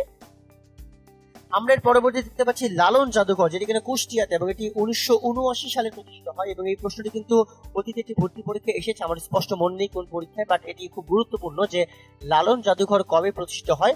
উত্তরটি হচ্ছে 1979 সালে এবং এই জাদুঘরটি মূলত বিভিন্ন ধরনের কৃষ্টি কালচার ঐতিহ্য বা লালন সঙ্গীতের সাথে সংশ্লিষ্ট যে বিভিন্ন ধরনের সাংস্কৃতিক বিষয়গুলো রয়েছে বা উপাদানগুলো রয়েছে সেগুলোকে এটি সংরক্ষণ করে রাখার চেষ্টা করছে। এবং একই সাথে কিন্তু প্রত্যেকটি জাদুঘরই তাদের বেশ কিছু লিপিবদ্ধ অবস্থান রয়েছে বা সংঘবদ্ধ, যার মাধ্যমে কিনা তারা তাদের এই ঐতিহ্যগুলিকে সংরক্ষণ করে রাখার চেষ্টা করছে। আমরা দেখতে পাচ্ছি বঙ্গবন্ধু স্মৃতি জাদুঘর খুবই গুরুত্বপূর্ণ, কারণটি হচ্ছে যে প্রথমত এটি বঙ্গবন্ধু মেমোরিয়াল ট্রাস্ট যেটি রয়েছে তার সেই মেমোরিয়াল ট্রাস্টের ভিত্তিতে এটি রূপান্তরিত করা, এবং এর অবস্থান হচ্ছে ধানমন্ডিতে, অর্থাৎ ধানমন্ডি যে 32 নম্বর সড়কে সেই জায়গাটিতেই আসলে বঙ্গবন্ধু স্মৃতি জাদুঘরের অবস্থানটি। আমরা এখানে ব্র্যাকেটে ঢাকা দেখতে পাচ্ছি, তো আমরা খুব স্পেসিফিক্যালি জেনে নিলাম যে অবস্থানটি হচ্ছে ধানমন্ডিতে। এবং এটা জেনে নিতে হবে আমাদের যে বঙ্গবন্ধু মেমোরিয়াল ট্রাস্ট নামে যেটি জায়গা ট্রাস্ট রয়েছে বা যেটি কিনা বঙ্গবন্ধু ফান্ড বলি আমরা, যেটাকে প্রতিষ্ঠান যেখানে কিনা অনেক অর্থ খরচ করে বিভিন্ন ধরনের অবকাঠামোগত অবস্থান তৈরি করা হয়, সেই মেমোরিয়াল ট্রাস্টের আন্ডারেই ওই খরচে 1994 সালের আগস্ট মাসে বঙ্গবন্ধু ভবন ছিল এটি, সেই বঙ্গবন্ধু ভবনকে স্মৃতি জাদুঘরে রূপান্তরিত করা হয় এবং যেটি কিনা পরবর্তীতে বঙ্গবন্ধু স্মৃতি জাদুঘর নামে এটি নামান্তরিত করা হয়। সেটি পরবর্তীতে আসলে বঙ্গবন্ধু স্মৃতি জাদুঘর হিসেবেই এটিকে বলা হয়। আমরা পরবর্তীতে দেখতে পাচ্ছি ঢাকার মুক্তিযুদ্ধ জাদুঘর, যেটি কিনা ঢাকায় অবস্থিত এবং স্পেসিফিক্যালি বলতে গেলে এটি ঢাকার সেগুন বাগিচাতে অবস্থিত ছিল। এই ছিল কথাটি বলার কারণ রয়েছে, আমি তো ব্যাখ্যা করি। কারণটি হচ্ছে যে মুক্তিযুদ্ধ জাদুঘর বেসিক্যালি প্রতিষ্ঠিত হয়েছে 1996 সালে এবং এটি 1996 সালে সেগুন বাগিচাতেই প্রতিষ্ঠিত হয়েছে, কিন্তু খুব সাম্প্রতিক কালে অর্থাৎ 2017 সালে এটি ঢাকার আগারগাঁওয়ে স্থানান্তরিত করা হয়, যেটি খুব গুরুত্বপূর্ণ একটি তথ্য। এবং এটি পরবর্তীতে বিভিন্ন ক্ষেত্রে ঢাকার আগারগাঁওয়ে নিয়ে এসে এটি এখন পর্যন্ত নির্মাণাধীন বা বিভিন্ন ধরনের অবস্থানগুলোকে লিপিবদ্ধ করার জন্য তারা অবকাঠামোগত বিভিন্ন কাজ এখনো করে যাচ্ছে, অর্থাৎ এটি এখন থেকে ঢাকার আগারগাঁওয়ে অবস্থিত হিসেবে বিবেচিত হবে। সুতরাং এই তথ্যটি মোটামুটি সাম্প্রতিক, এটি আমরা একটু ভালোভাবে জেনে বা বুঝে ফেলার চেষ্টা করব। সুপ্রিয় শিক্ষার্থী বন্ধুরা, আমরা কিন্তু ইমেজগুলো রেখেছি যাতে আপনাদের এই তথ্যগুলো ভিজুয়ালাইজ করতে সুবিধা হয়, তবে আপনারা চেষ্টা করবেন আপনাদের মনে রাখার সুবিধার্থে, যেহেতু আপনারা এই ক্লাসটি শুনতে পাচ্ছেন, আপনারা তথ্য প্রবাহগুলোকে নোট ডাউন করে রাখার, যাতে কিনা আপনারা এই অবকাঠামোগত বিষয়গুলোর সাথে পরবর্তীতে তথ্যগুলো মিলাতে পারেন, যেমন বিভিন্ন জাদুঘরের প্রতিষ্ঠার অবস্থান, এগুলো কিন্তু আমাদের জেনে ফেলা খুবই গুরুত্বপূর্ণ। আমরা দেখতে পাচ্ছি প্রাণী জাদুঘর ঢাকা, এবং এটি বাংলাদেশের একমাত্র প্রাণী জাদুঘর যেটি ঢাকার মিরপুরে অবস্থিত। অনেকে আসলে কনফিউশনে থাকেন ঢাকার মিরপুর বলতে, মানে মিরপুরে কোথায় প্রাণী জাদুঘর। আসলে এটি আসলে বাংলাদেশের চিড়িয়াখানা যেটি রয়েছে, বাংলাদেশের জাতীয় চিড়িয়াখানা বা ন্যাশনাল জু, সো এই চিড়িয়াখানার মধ্যেই কিন্তু এই প্রাণী জাদুঘরটি অবস্থিত। এবং এই প্রাণী জাদুঘরটি চিড়িয়াখানার মধ্যবর্তী, আমরা অনেকেই যারা চিড়িয়াখানায় ঘুরতে গিয়েছি তারা দেখে থাকবো যে আসলে এই চিড়িয়াখানার মধ্যে একটি জায়গা রয়েছে যেখানে ক্যানভাসের মাধ্যমে এটি বিজ্ঞাপন করা হয় যে বিভিন্ন প্রাণীর ফসিল বা বিভিন্ন প্রাণীর কঙ্কালসার অবস্থানগুলোকে সবাই যাতে দেখে যায়। সো এই কনসেপ্টগুলো মূলত চিড়িয়াখানার মধ্যে যে জাদুঘর সেটিকে ইঙ্গিত করে, এবং সেটি মূলত বাংলাদেশের প্রাণী জাদুঘর এবং একমাত্র প্রাণী জাদুঘর হিসেবে বিবেচিত, যেটি কিনা ঢাকার মিরপুরে অবস্থিত। এছাড়াও সুপ্রিয় শিক্ষার্থী বন্ধুরা, আমরা বলতে পারি বাংলাদেশের আরো অনেক জাদুঘর রয়েছে, যেমন গান্ধী স্মৃতি জাদুঘর রয়েছে, যেটি কিনা নোয়াখালীর সোনাইমুড়িতে অবস্থিত এবং 2000 সালে তৎকালীন প্রেসিডেন্ট শাহাবুদ্দিন আহমেদ এই মহাত্মা গান্ধী আশ্রমের উদ্বোধন করেন। এছাড়াও কিন্তু শহীদ বুদ্ধিজীবী স্মৃতি জাদুঘর রয়েছে, এটিও খুব গুরুত্বপূর্ণ, এবং এটি কিন্তু ঢাকার যে রায়ের বাজার বৌদ্ধভূমি সেখানে অবস্থিত। এবং প্রজন্ম 71-এর উদ্যোগে 1993 সালের 14 ডিসেম্বর এর ভিত্তিপ্রস্তর স্থাপন করা হয়। সুতরাং ওই শহীদ যে বুদ্ধিজীবী স্মৃতি জাদুঘর সেটিও খুবই গুরুত্বপূর্ণ। সো এই হচ্ছে মূলত বাংলাদেশের জাদুঘর কেন্দ্রিক আদ্যপান্ত। আমরা আমাদের পরবর্তী আলোচনা মুভ করব বাংলাদেশের সংবাদপত্র সমূহ। প্রথমে আমি বলেছিলাম যে আমরা আজকে সংবাদপত্র নিয়ে সেই আলোচনায় করব যেগুলো কিনা সংবাদপত্র বিষয়ক প্রথম, অর্থাৎ এখানে কিন্তু আমাদের অনেক একটি কনফিউজড কন্ডিশন থাকে। আমরা একটু একবার দেখে নিই যে বেঙ্গল গেজেট নামে যে পত্রিকা, আমরা বৈশিষ্ট্য থেকে আলোচনা করলে আমাদের জন্য বুঝতে সুবিধা হবে। এটি উপমহাদেশের প্রথম ইংরেজি সংবাদপত্র, খেয়াল করে দেখবেন, এটি উপমহাদেশের প্রথম ইংরেজি সংবাদপত্র, যেটি কিনা 1780 সালের 29 জানুয়ারি প্রকাশ হয়, এবং এর প্রথম সম্পাদক হচ্ছে জেমস অগাস্টাস হিথি। এটি একটি সাপ্তাহিক পত্রিকা ছিল এবং যার নাম হচ্ছে বেঙ্গল গেজেট। সুতরাং আমরা এই তথ্যগুলো যেগুলো কিনা সংবাদপত্র বিষয়ক প্রথম, সেগুলোকে মনে রাখবো বৈশিষ্ট্যের মাধ্যমে, তাতে আমাদের মনে রাখতে সুবিধা হবে এবং এটি মোটামুটি একটি ভালো অবস্থান ধারণ করতে পারবে। আমরা দেখতে পাচ্ছি বাংলা ভাষার প্রথম সাময়িক পত্র যেটিকে বলা হয় সেটি হচ্ছে দিগদর্শন, এবং এটি 1818 সালের এপ্রিল মাসে প্রকাশিত হয়, যার প্রথম সম্পাদক ছিলেন জন ক্লার্ক মার্শম্যান, এবং এটি একটি মাসিক পত্রিকা ছিল যার নাম ছিল দিগদর্শন। এবং এটি মূলত সংবাদপত্র বিষয়ক প্রথমের ক্ষেত্রে গুরুত্বপূর্ণ। এটি ইংরেজি না, এটি বাংলা ভাষার এবং এটি প্রথম সাময়িক পত্র। সাময়িক পত্র এবং সংবাদপত্র এক না, এটিও আপনারা মনে রাখবেন। এবং এটি মনে রাখার জন্য দেখতে পাচ্ছি বাংলা ভাষার প্রথম সংবাদপত্র এখানে দেখা যাচ্ছে, যেটি কিনা সমাচার দর্পণ। আমরা নিউজ পেপার নামক এসে বা সংবাদপত্র নামক রচনা আমরা এগুলোতে পড়ে থাকি। 1818 সালের 23 মে এর প্রকাশকাল, যার প্রথম সম্পাদক ছিলেন জন ক্লার্ক মার্শম্যান এবং এটি সাপ্তাহিক পত্রিকা। খেয়াল করে দেখবেন জন ক্লার্ক মার্শম্যান কিন্তু দুটিরই সম্পাদক, দিগদর্শন এবং সমাচার দর্পণ। পার্থক্য কিন্তু অনেকগুলো, একটি মাসিক, একটি সাপ্তাহিক, একটি সাময়িক পত্র, একটি সংবাদপত্র। সুতরাং অনেকে মনে করেন যে বাংলা ভাষার সংবাদপত্র এটি কিভাবে একজন ইংরেজ ব্যক্তি হয়, কিন্তু এটি ধারণাটি ভুল। বাংলা ভাষার হলেও এর সম্পাদক ছিলেন জন ক্লার্ক মার্শম্যান এবং তারিখেরও পার্থক্য রয়েছে। এটি 1818 সালের 23 মে প্রকাশ হয় এবং অন্যটি 1818 সালের এপ্রিল মাসে এটি প্রকাশিত হয়। এবং সর্বশেষে আমরা দেখতে পাচ্ছি বাংলায় প্রকাশিত প্রথম দৈনিক পত্রিকা যেটি, সেটি হচ্ছে সংবাদ প্রভাকর আমরা দেখতে পাচ্ছি, এবং সংবাদ প্রভাকরের ধরনটি দৈনিক এবং এখানে বলাই রয়েছে এটি দৈনিক পত্রিকা। সুতরাং এটি আরো পরিষ্কার ভাবেই বোঝা যায় যে দৈনিক অবস্থান আসলে কেমন। এবং এটি প্রকাশকাল হচ্ছে 1839 সালের 14 জুন এবং এর প্রথম সম্পাদক যিনি ছিলেন তিনি হচ্ছেন ঈশ্বরচন্দ্র গুপ্ত। এবং আমরা খুব স্বাভাবিকভাবে এটি বুঝে নিলাম যে ধরনটি হচ্ছে দৈনিক। মূলত এই হচ্ছে বাংলাদেশের সংবাদপত্র কেন্দ্রিক অবস্থান। সুপ্রিয় শিক্ষার্থী বন্ধুরা, আমরা আমাদের আজকের লেকচারের একেবারে শেষ পর্যায়ে চলে এসেছি। আমরা একটু দেখে নেব যে আমাদের আজকের লেকচারের সাথে কানেক্টেড কোন কোন বিষয়গুলো পূর্ববর্তী বছরের যে ভর্তি পরীক্ষাটি রয়েছে সেই ভর্তি পরীক্ষার প্রশ্নসমূহ চলে এসেছে এবং আমরা সেগুলোর সাথে মিলানোর চেষ্টা করবো যে আমাদের কোন কোন বিষয়গুলো কাজ করে। যেমন আমরা দেখতে পাচ্ছি যে ঢাকা বিশ্ববিদ্যালয়ের 50তম সমাবর্তনে কাকে ডক্টর অফ সায়েন্স প্রদান করা হয়। ইম্পর্টেন্ট কোশ্চেন, কারণ এটি ঢাকা ইউনিভার্সিটির ডি ইউনিটে 2017 সালে এসেছে। উত্তরটি হবে অমিত চাকমা। এবং অমিত চাকমা একজন ক্ষুদ্র নৃতাত্ত্বিক গোষ্ঠীর অন্তর্ভুক্ত এবং তিনি হচ্ছেন প্রথম অর্জনকারী একজন ব্যক্তি, ডক্টর অফ সায়েন্স অর্জনকারী। আমরা পরবর্তী প্রশ্ন দেখতে পাচ্ছি ঢাকা বিশ্ববিদ্যালয়ের শিক্ষক ছিলেন কোন বিজ্ঞানী, এবং এর উত্তরটি হবে সত্যেন্দ্রনাথ বসু। এবং প্রশ্নটি খুবই গুরুত্বপূর্ণ, কেননা এটি ঢাকা ইউনিভার্সিটি 2014 সালের ডি ইউনিটে এসেছে, ঢাকা ইউনিভার্সিটি 2007 সালের বি ইউনিটেও এসেছে। সুতরাং আমরা একটু খুব ভালোভাবে জেনে নিব ঢাকা বিশ্ববিদ্যালয়ের যে বিজ্ঞানী শিক্ষক ছিলেন তার নাম হচ্ছে সত্যেন্দ্রনাথ বসু। আমরা দেখতে পাচ্ছি ঢাকা বিশ্ববিদ্যালয়ের প্রথম সমাবর্তন কবে অনুষ্ঠিত হয়। উত্তরটি হচ্ছে 1923 সালে এবং এটিও কিন্তু ঢাকা ইউনিভার্সিটির বি ইউনিটে 2017 সালে এসেছে। এবং আপনারা এটি বুঝেই নেবেন যে ঢাকা ইউনিভার্সিটিতে ঢাকা বিশ্ববিদ্যালয় কেন্দ্রিক কিছু প্রশ্ন অবশ্যই থাকে, এটি খুবই গুরুত্বপূর্ণ। সুতরাং আমরা একটু মনোযোগ দিয়ে এই বিষয়গুলি জেনে নেওয়ার চেষ্টা করব।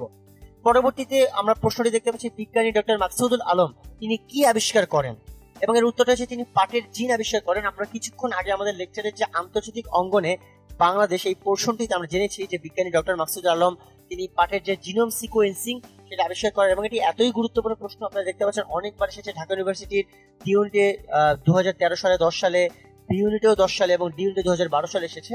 সো অবভিয়াসলি এটি গুরুত্বপূর্ণ। প্রধানমন্ত্রী শেখ হাসিনা কোন অবদানের জন্য জাতিসংঘ পদক অর্জন করেন, এটি কিন্তু খুবই গুরুত্বপূর্ণ। কেন গুরুত্বপূর্ণ? কারণ এখানে কিন্তু কনফিউজ হওয়ার অনেকগুলো অপশন রয়েছে। আমি একটু ব্যাখ্যা করি। অনেকে মনে করতে পারেন যে কনফিউজ হওয়ার অপশন কেন থাকবে, কারণ প্রধানমন্ত্রী শেখ হাসিনা কিন্তু অনেকগুলো অবদানের জন্যই পদক পেয়েছেন, তবে জাতিসংঘ পদক কিন্তু তিনি অনেকগুলো অবদানের জন্য পাননি। তিনি জাতিসংঘ পদক অর্জন করেন শিশু মৃত্যুর হার কমানোর জন্য। তার মানে হচ্ছে মিলেনিয়াম ডেভেলপমেন্ট গোলের যে কথাটা আমরা বললাম, সহস্রাব্দ উন্নয়ন লক্ষ্যমাত্রা, সেই বিষয়টির ক্ষেত্রে তিনি এই অবদানের জন্য জাতিসংঘ পদক অর্জন করেন। আমরা দেখতে পাচ্ছি কোনটি ইউনেস্কো কর্তৃক ওয়ার্ল্ড হেরিটেজ ঘোষিত হয়েছে, এবং উত্তরটি খুবই স্বাভাবিক। এটি হচ্ছে যেটি কিনা ইউনেস্কো কর্তৃক ওয়ার্ল্ড হেরিটেজ, সেটা হচ্ছে 60 গম্বুজ মসজিদ, যেটি কিনা একটি প্রাকৃতিক ঐতিহ্য হিসেবে ইউনেস্কো কর্তৃক ঘোষিত হয়েছে। এবং এটিও ঢাকা ইউনিভার্সিটিতে দুবার এসেছে, 2015 এবং 12 সালের বি ইউনিটে। আমরা দেখতে পাচ্ছি কোন বাংলাদেশি নাইট উপাধি লাভ করেন, 3 জন বাংলাদেশি লাভ করেন। তার মধ্যে এখানে যার নামটি নিয়ে আলোচনা করা হচ্ছে বা অপশন সাপেক্ষে তিনি হচ্ছেন স্যার ফজলে হাসান আবেদ, এবং এই প্রশ্নটি জাহাঙ্গীরনগর বিশ্ববিদ্যালয় 2011 সালে কিংবা 14 সালে এসেছে। আমরা লাস্টে দেখতে পাচ্ছি যে শেখ মুজিবুর রহমানকে বঙ্গবন্ধু উপাধি কবে দেওয়া হয়, এবং উত্তরটি হচ্ছে 1969 সালের 23 ফেব্রুয়ারি, এবং এটিও জগন্নাথ ইউনিভার্সিটি 2017 সালে চলে এসেছে এবং গুরুত্বপূর্ণ একটি প্রশ্ন। এই ছিল মূলত আমাদের সামগ্রিকভাবে যে পূর্ববর্তী বছরের প্রশ্ন সাপেক্ষে বিভিন্ন বিষয় এগুলো। সুপ্রিয় শিক্ষার্থী বন্ধুরা, আন্তরিক ধন্যবাদ জানাচ্ছি আপনাদেরকে এতক্ষণ ধরে আমাদের লেকচার শোনার জন্য। আমি এটি নিয়ে বিষয় কনফিউজ যে আমার লেকচার আপনাদের জন্য খুবই কঠিন হয়েছে কি হয়নি, কিন্তু আশা করি আপনাদের কাছে মোটামুটি বোধগম্য হয়েছে। আপনারা চেষ্টা করবেন যেই ধরনের পার্শ্ব তথ্যগুলো নিয়ে আমরা আলোচনা করলাম সেই পার্শ্ব তথ্যগুলোকে খুব ভালোভাবে পড়ে ফেলার। সবাইকে আন্তরিক ধন্যবাদ জানাচ্ছি আবারও এতক্ষণ ধরে এই লেকচারটিকে শোনার জন্য। এবং আমি বিশ্বাস করি আপনারা যদি ইমেজগুলোর সাথে ভিজুয়ালাইজ করে তথ্যটি পড়তে পারেন, আপনাদের জন্য নিজেদের জন্য খুব সুবিধা হবে। ভর্তি পরীক্ষার জন্য আপনার প্রস্তুতি অনেকখানি এগিয়ে থাকবে। এবং সবকিছু পড়ার দরকার নেই, খুব জেনে বুঝে কাটছাট করে অ্যাকচুয়াল বিষয়গুলো যদি আপনি পড়েন, আপনার পরীক্ষার জন্য সেটি খুব বেশি কানেক্টেড অবস্থায় থাকবে। সবাইকে আমি আবারও ধন্যবাদ জানিয়ে আমার আজকের লেকচার এখানেই শেষ করছি। আশা করি পরবর্তী লেকচার আপনার সাথে দেখা হবে। ততদিন পর্যন্ত ভালো থাকবেন, সুস্থ থাকবেন, 10 মিনিট স্কুলের সাথেই থাকবেন। ধন্যবাদ সবাইকে।